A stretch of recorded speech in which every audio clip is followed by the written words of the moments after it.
Syederalun Koordinator Kuasa Hukum Terdakwa, anggota polisi penembak Laskar Front Pembela Islam atau FPI, Henry Yosodiningrat langsung menerima dan tidak mengajukan banding atas vonis bebas yang diberikan hakim. Berikut informasinya.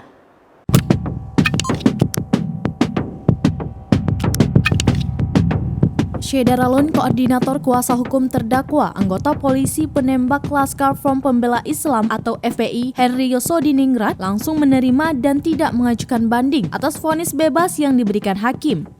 Vonis dijatuhkan Majelis Hakim Pengadilan Negeri Jakarta Selatan dalam sidang agenda pembacaan vonis pada Jumat 18 Maret 2022. Dalam momen tersebut, Henry dan tim kuasa hukum lainnya juga sempat berfoto bersama dan sujud syukur atas vonis yang diterima.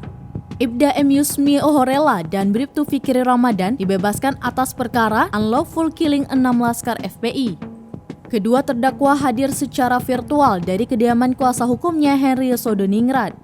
Pada perkara ini, jaksa menuntut kedua terdakwa polisi dengan tuntutan 6 tahun penjara. Dalam putusan hakim terdapat adanya alasan pembenar dan pemaaf, sebagaimana yang dilayangkan oleh tim kuasa hukum terdakwa dalam nota pembelaan atau pledoi.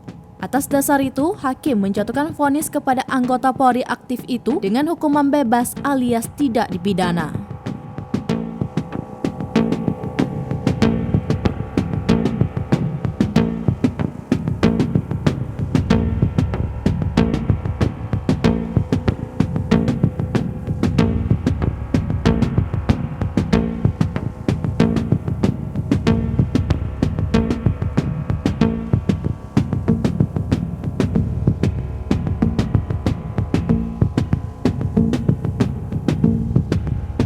Demikian informasi terkini, Syederalun saksikan terus informasi lainnya di kanal YouTube Serambi On TV, di Facebook Serambi News, dan berita lainnya di website serambinews.com.